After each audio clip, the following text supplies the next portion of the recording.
Los primeros cálculos aproximados mostraron claramente que en la órbita de la Tierra ocurrió un evento catastrófico. Algún objeto grande o varios objetos fueron destrozados en pedazos. Con los esfuerzos conjuntos de la gravedad terrestre y lunar, parte de la materia cayó sobre la Tierra y la Luna en forma de arena y arcilla. Otra parte chocó parcialmente contra la Tierra, parcialmente contra la Luna, y la tercera parte fue expulsada más allá de la órbita de la Tierra, y sus fragmentos se convirtieron en cometas de corto periodo que a ciertos intervalos de tiempo hasta ahora regresan al punto de la explosión.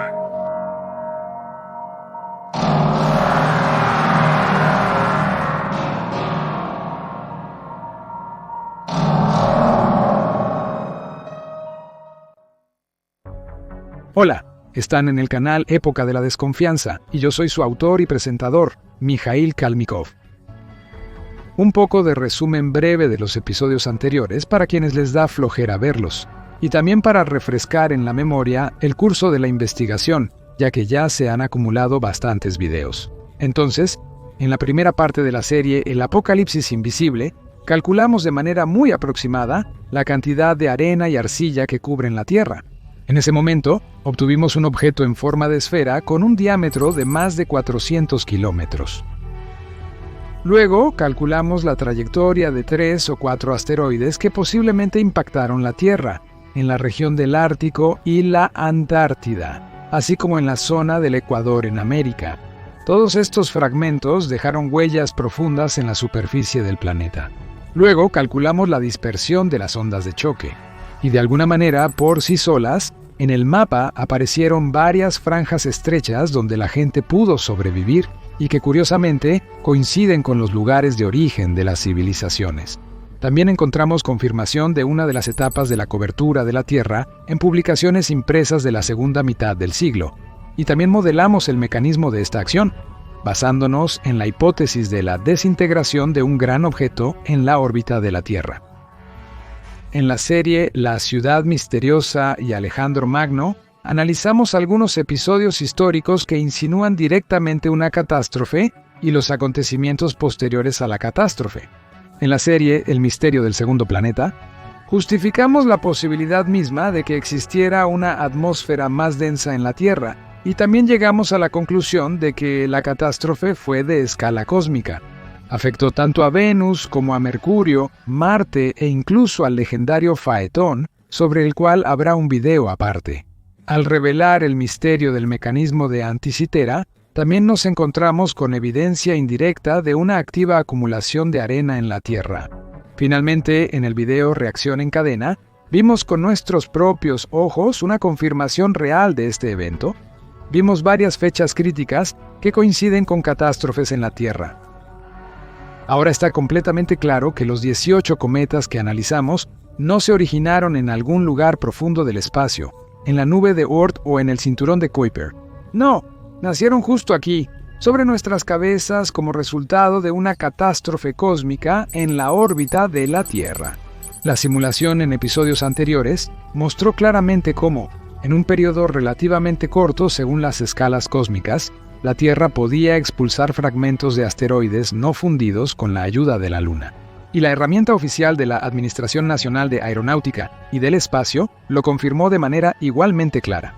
Ahora podemos afirmar con certeza que ocurrieron catástrofes tanto en 1812 como en 1816.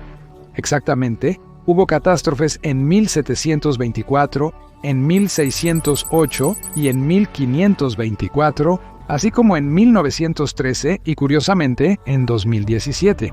Por supuesto, en los últimos 150 años, los cometas se han derretido mucho, algunos han desaparecido por completo, por eso ahora estos pasos nos traen mucha menos destrucción. Ahora el paso de los cometas sirve solo como entretenimiento para los astrónomos aficionados. Ahora nos reímos de nuestros antepasados, quienes consideraban la aparición de un cometa como una señal de catástrofe. Ya no relacionamos las cometas con la actual pandemia de psicosis. Ya no relacionamos la gripe española y el tifus de 1918 a 20, la epidemia de tifus de 1812 y la peste de 1720 a 30. Pero, quizás el gobierno lo recuerde, está bien. Todas estas fechas de catástrofes son secundarias. Ocurrieron durante el regreso masivo de fragmentos al lugar de origen y con cada año el efecto de ese paso masivo se debilita. Además, solo hemos considerado los regresos masivos, pero también hubo pasos individuales, no menos intrigantes. Y ahora sería interesante profundizar en esta cuestión. Así que, con una gran probabilidad, en la órbita de la Tierra había muchos asteroides, cada uno de los cuales encontraba su propio destino. Algunos chocaron contra la Luna, otros se hicieron pedazos y cayeron a la Tierra como lluvia de lodo y polvo. Algunos incluso cayeron en nuestro planeta, y a otros la Luna les dio una poderosa patada, arrojándolos fuera de la órbita. En cualquier caso, esto debió ser uno de los eventos más poderosos, y sería interesante saber su fecha. ¿Pero cómo se puede hacer eso? Calcular las órbitas de los cometas hacia atrás en el tiempo no basta para esto. Por dos razones. La primera razón es puramente física. Sobre cualquier objeto en el sistema solar influyen diferentes fuerzas y, en primer lugar, por supuesto, la gravedad de otros planetas. En nuestro caso es Júpiter. Al pasar a una distancia suficientemente cercana de él, un cometa o un asteroide se ralentiza o acelera un poco. Y dado que esto ocurre en el apogeo de la órbita de los cometas, es decir, en el lugar donde su velocidad es mínima, cualquier influencia, por más insignificante que sea, precisamente en este tramo, respectivamente, se refleja en el tramo opuesto, es decir, cerca de la órbita de la Tierra. Por ejemplo, si Júpiter acelera o desacelera la velocidad de un cometa, aunque sea en una decena de metros por segundo, su perihelio se alejará de la órbita original por miles o incluso cientos de miles de kilómetros. Eso es lo que observamos. Las huellas de la explosión como que se difuminan en el espacio. Por eso, para calcular fechas exactas de catástrofes, hay que encontrar un objeto que no haya sido afectado por otras fuerzas, o un programa que tome en cuenta ese tipo de desplazamiento y haga una corrección en sentido contrario. Y aquí nos encontramos con un obstáculo inesperado e incomprensible. Esa herramienta de la Administración Nacional de Aeronáutica y del Espacio con la que hicimos cálculos anteriores, y que es una de las fuentes más autorizadas, a la que prácticamente todas las demás fuentes hacen referencia, incluyendo Wikipedia. Esa herramienta pone una barrera en el año 1600. Físicamente no puedes calcular nada para una fecha anterior al año 1600. ¿Por qué no se puede? ¿Qué obstáculos hay? ¿De verdad el programa no puede contar más allá? ¿Es una tontería? Desde el punto de vista de la programación, no debería haber ningún límite. Existen programas de pago más especializados con bases de datos más amplias. Sin embargo, ni siquiera ellos ofrecen una imagen completa. Por ejemplo, el simulador que ya conocen. Por ejemplo, no permite ingresar datos sobre la órbita con una precisión de al menos 4 decimales, y esto conlleva un error en el cálculo. Otras bases de datos como no permiten operar un modelo 3D del sistema solar con la precisión suficientes, como si realmente hubiera una especie de barrera. Bueno, usaremos las herramientas que tenemos y veremos qué resulta. Una de las cometas más misteriosas y al mismo tiempo más famosas es el cometa de Threhead-Biela. Ahora vamos a analizarla. Así que, como es costumbre, empecemos con la historia. El primero en descubrir el cometa fue Jacques Montaigne, el 8 de marzo de 1772. La visibilidad no era muy buena. Sin embargo, nuestro meticuloso francés logró de alguna manera observarla y la estudió durante el mes siguiente. 5 días después, el 13 de marzo, el cometa pasó a la distancia más cercana a la Tierra en ese momento, aproximadamente 93 millones de kilómetros, es decir, bastante lejos. Eso es 0.62 unidades astronómicas. El segundo descubrimiento del cometa se hizo 33 años después, también en Francia, por Jean-Louis Pons.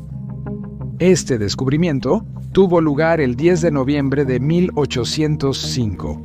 Y un mes después, el 9 de diciembre, el cometa se acercó a la Tierra a una distancia récord de 6 millones de kilómetros. El tercer descubrimiento fue realizado por Guillermo von Biela 22 años después, el 27 de febrero de 1826. Fue precisamente entonces, durante casi 2 meses y medio de observaciones, cuando se realizaron los cálculos definitivos de su órbita. Resultó ser un cometa de periodo corto, con un periodo de rotación de poco más de 6 años y medio. La distancia más cercana a la Tierra, de 0.96 milésimas de unidades astronómicas, el cometa la alcanzó el 19 de abril de ese mismo año. Y es ahora cuando comienzan a surgir preguntas espontáneamente. Si el cometa regresa al mismo punto de su órbita cada 6 años y medio, ¿por qué se ha observado con mucha menos frecuencia?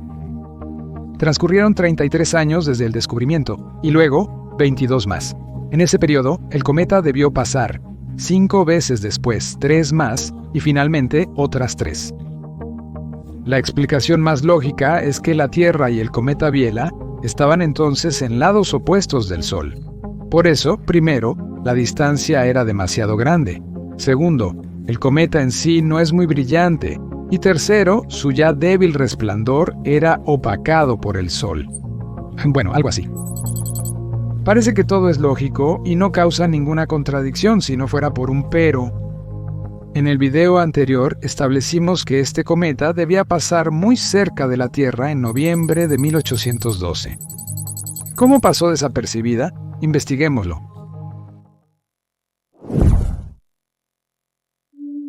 La información previa sobre la historia del descubrimiento del cometa está escrita en Wikipedia.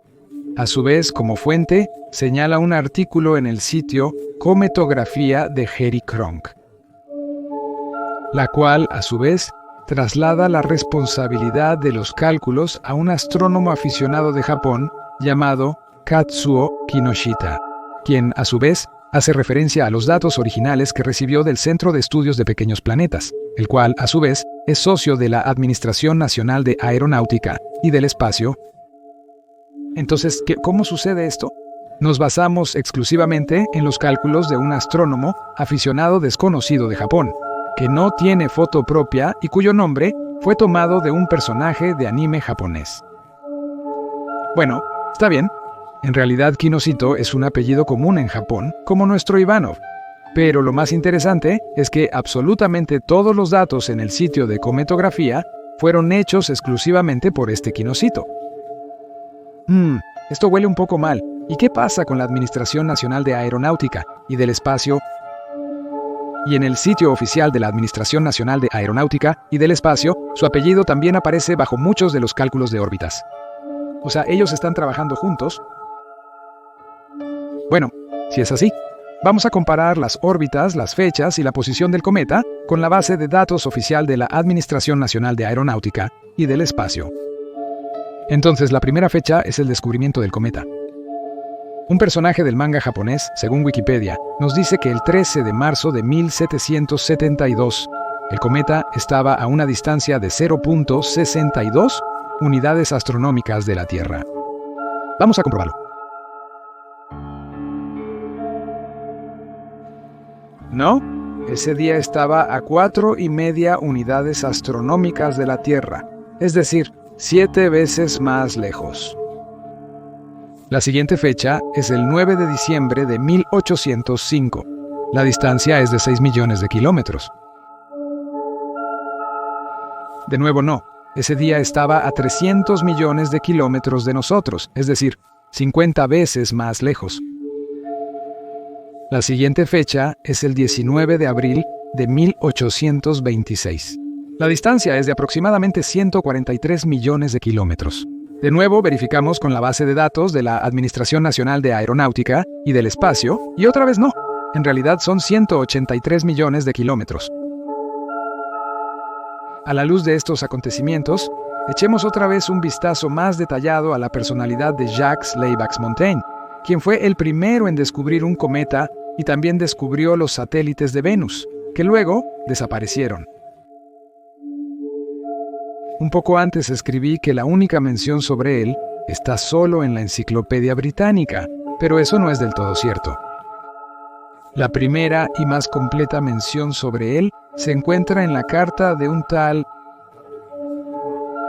a la redacción de la revista Observatorio del 2 de julio de 1884, en la que menciona todos los descubrimientos de Montaño, incluyendo los satélites de Venus, pero insiste en que los satélites de Venus no eran más que fantasmas, visiones que tuvieron tanto Montaño como Cassini.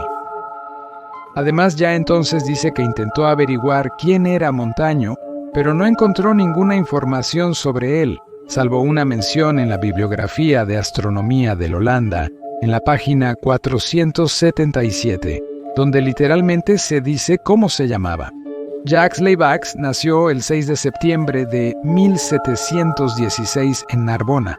En su juventud fue doctrinero y luego pasó mucho tiempo en Limoges. No hay más información sobre Montaño. De esta manera sencilla, se nos plantea la cuestión de la fe. Hay que decidir en quién vamos a creer. A un misterioso astrónomo aficionado de Japón, que calculó todas las órbitas históricas de todos los cometas y las envió a la Administración Nacional de Aeronáutica y del Espacio, así como a la Wikipedia de todos los países, pero sobre quien no hay ninguna información, excepto que existió. O al instrumento oficial de la Administración Nacional de Aeronáutica y del Espacio. Bueno, o tendremos que calcularlo todo nosotros mismos. Los cálculos independientes son un asunto complicado y largo, por eso volveremos a ellos en otras series. Pero por ahora, confiaremos en la herramienta oficial de la Administración Nacional de Aeronáutica y del Espacio, bueno, simplemente porque por ahora no tenemos otras opciones. En cualquier caso, el propio Kinoshito hizo los cálculos de la trayectoria del cometa Biela solo para un corto periodo de tiempo, desde 1806 hasta 1852. Pero volvamos de nuevo a nuestro cometa en el año 1852. Se esperaba su próxima aparición, pero nunca se presentó. Ninguna observación pudo detectarla. Así como en 1859 y en 1866. Pero a finales de noviembre de 1872, en lugar de ella, una verdadera tormenta de meteoros cayó sobre la Tierra. La cantidad de meteoros superó la marca de 3.000 meteoros por hora. Y en el siguiente paso esperado, en 1885, la tormenta se repitió con aún más fuerza, llegando hasta 15.000 meteoros por hora. Y la próxima vez fue en 1892. También, en lugar del cometa, la Tierra quedó bajo una tormenta de meteoros de hasta 6.000 meteoros por hora. En los siguientes pasos, la intensidad de la lluvia de meteoros disminuyó a 150 meteoritos, y luego incluso a 0. Parece que el cometa se desintegró en pedazos. Sin embargo, lo más destacado es que no era precisamente un cometa en el sentido estricto del término. Más bien era un conglomerado bastante suelto de materia, en el que no existían enlaces fuertes entre los materiales. Sí, entre otras cosas, también había gases allí, pero la mayor parte del cometa estaba compuesta por partículas más densas, aunque sueltas, probablemente una especie de arena arcillosa. Las observaciones anteriores de los siglos XVIII y XIX también muestran su desintegración. La coma en forma de espiral dibujada ya en 1846 nos habla claramente de la rápida rotación del cuerpo. Lo más probable es que este hecho también haya contribuido a la desintegración acelerada del cometa en partes. Al unir todas estas circunstancias, obtenemos la siguiente característica. Un objeto compuesto de una sustancia suelta parecida a la arcilla, mezclada con gases, se mueve en nuestro sistema solar casi en una órbita polar, girando. El cometa realiza casi todo su recorrido fuera de la influencia gravitacional de los planetas. Las únicas excepciones son dos puntos extremos de la órbita, el perigeo, el punto más cercano al Sol, y el apogeo, el punto más lejano de su órbita. Allá, en la distancia, pasa cerca de la órbita de Júpiter, lo que sin duda tiene influencia sobre ella. Sin embargo, incluso en la aproximación más cercana a Júpiter, la distancia entre él y el cometa es casi la mitad de una unidad astronómica. Es aproximadamente la misma distancia de la Tierra a Venus. Esto indica dos cosas. Primero, aunque Júpiter influye en ella, esa influencia no es muy grande. Y en segundo lugar, dado que su órbita no solo está lejos, sino también muy por encima del plano de la órbita de Júpiter, él no pudo haber sido el origen de este cometa. Solo es una gran aspiradora que intenta atraer hacia sí los objetos que pasan cerca. Pero en el otro extremo de su órbita, en su perigeo, encontramos la Tierra. Sí, no solo la Tierra, sino una intersección exacta con su órbita. Y, lo que es aún más importante, este mismo punto en el espacio es simultáneamente el punto de transición de la órbita del cometa del hemisferio norte de la heliosfera al hemisferio sur. Esto indica inequívocamente que el cometa, al menos en la forma en que lo conocemos, se formó precisamente en la órbita de la Tierra, justo en nuestra órbita. Su antecesor fue algún evento catastrófico en la zona de predominio gravitacional de la Tierra, es decir, en algún lugar entre la Luna y la Tierra. Precisamente este hecho la hacía regresar una y otra vez aquí, al punto de su nacimiento. Precisamente porque surgió aquí, la Tierra pasaba a través de la corriente de meteoritos después de su desintegración. Ahora, otro detalle importante. La órbita del cometa se encontraba en esa región del espacio por la que la Tierra pasa en octubre y noviembre. Y, además, el ángulo de inclinación de su órbita es tal que la Tierra la encuentra en el hemisferio norte. ¿Qué relación tiene esto? Pero fue precisamente en octubre-noviembre de 1872 cuando la Tierra pasó a través de una lluvia de fragmentos de cometa, lo que pudo haber provocado incendios masivos en el hemisferio norte. En particular, el Gran Incendio de Boston, y un año antes, en la misma época, el Gran Incendio de Chicago. Un detalle interesante al que los investigadores no siempre prestan atención. Al mismo tiempo que el Gran Incendio de Chicago, surgieron incendios en los bosques y praderas de los estados de Michigan, Iowa, Wisconsin, Indiana, Illinois, Minnesota, Kansas y Nebraska. Así fue como escribió sobre el Gran Incendio de Chicago el jefe del Cuerpo de Bomberos de Chicago, Brand-Major Medill. Cuando recibimos el primer aviso de que una de las casas se había incendiado, casi de inmediato llegó la noticia de un incendio que había comenzado en la iglesia de San Pablo, ubicada a 2 millas del lugar del primer incendio. Después empezaron a llegar señales de alarma de las partes más diversas de la ciudad, así que ni siquiera sabíamos dónde apagar el fuego primero. Los reportes de incendios llegaban como una avalancha. Daba la impresión de que cientos de malhechores estaban incendiando edificios al mismo tiempo en diferentes lugares de la enorme ciudad. Recuerden la intensidad de ese flujo. 15.000 meteoros por hora. Y no eran meteoros microscópicos, sino verdaderos meteoritos, atravesando las casas de lado a lado, al rojo vivo, calentados hasta 1000 grados. Encendían al instante todo lo que tocaban. 2 grandes incendios en el mismo mes, con un intervalo de 1 año, en el hemisferio norte, coincidiendo en el tiempo con el cruce de la Tierra por una corriente de meteoros dejada por el cometa Biela. ¿Coincidencia? Forzar la situación. Tal vez ahora ya no se puede probar nada, porque la corriente se ha debilitado y nunca sabremos la verdad, aunque sabemos que ese cometa se estaba desintegrando activamente, y aunque todavía conservaba cierta apariencia de integridad antes de su descomposición final. El acompañamiento de meteoritos pudo haberse empezado a formar mucho antes de la desintegración total. Y resultó que la última vez antes de su completa desintegración, el cometa Biela cruzó la órbita de la Tierra solo 9 días antes, a mediados de noviembre de 1812. Y de nuevo vemos un incendio misterioso, esta vez en Moscú. Toda la ciudad también se quemó por razones completamente desconocidas. Napoleón abandona Moscú apresuradamente y huye de vuelta a su patria. Pero aquí hay una gran incongruencia. El incendio en Moscú inició oficialmente el 2 de septiembre durante una temporada cálida del año. Y Napoleón la abandonó casi 2 meses después, el 21 de octubre, y el cometa llegó 1 mes después. Se puede suponer que estos eventos no están relacionados. Sin embargo, imagínate esto. Primero, el gran ejército va a conquistar una gran potencia sin haberse preparado para el frío y sin tener ropa de invierno. ¿Eso es normal? ¿Napoleón era tan seguro de sí mismo o simplemente no había invierno? En segundo lugar, según la historia, el incendio comenzó el 2 de septiembre y ardió ferozmente durante toda una semana, y 2 meses después, cuando Napoleón abandonó la ciudad, todavía seguía humeando. Pregunta: Napoleón vivió 2 meses dentro del incendio.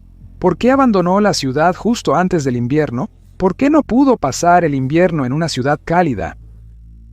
No había nada para comer. ¿De qué se alimentó por 2 meses en las ruinas del incendio?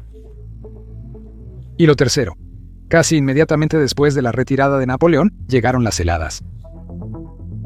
Claro, uno puede creer en la versión oficial, pero me parece que el incendio en Moscú, la retirada de Napoleón y el cometa simplemente fueron separados en el tiempo por los propios historiadores, para que no hubiera dudas.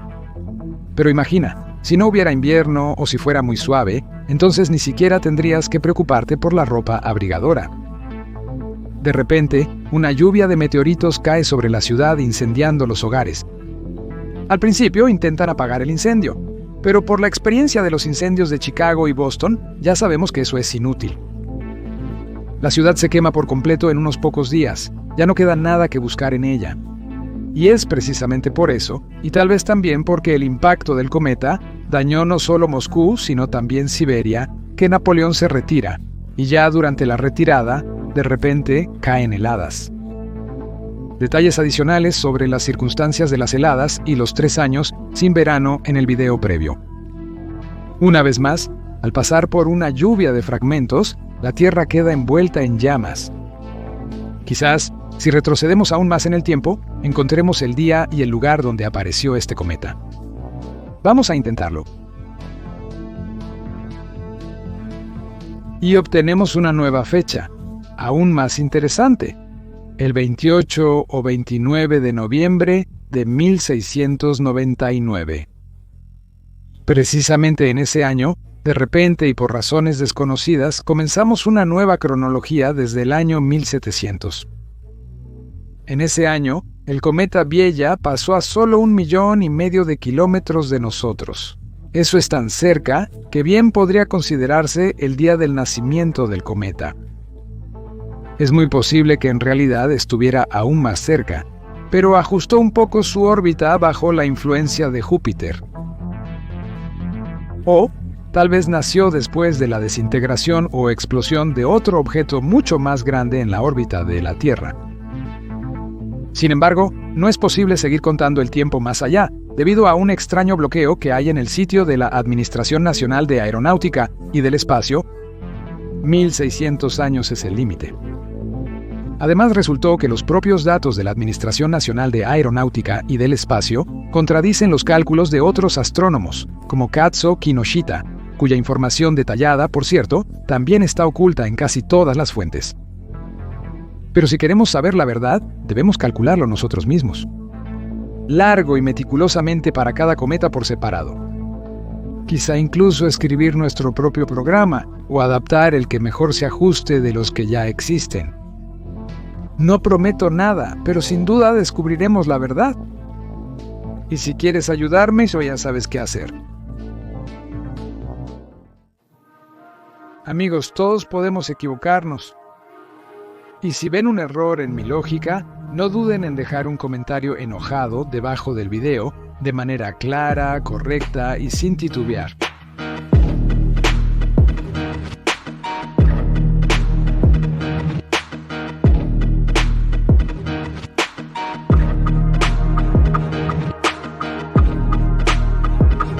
Continuará subtítulos.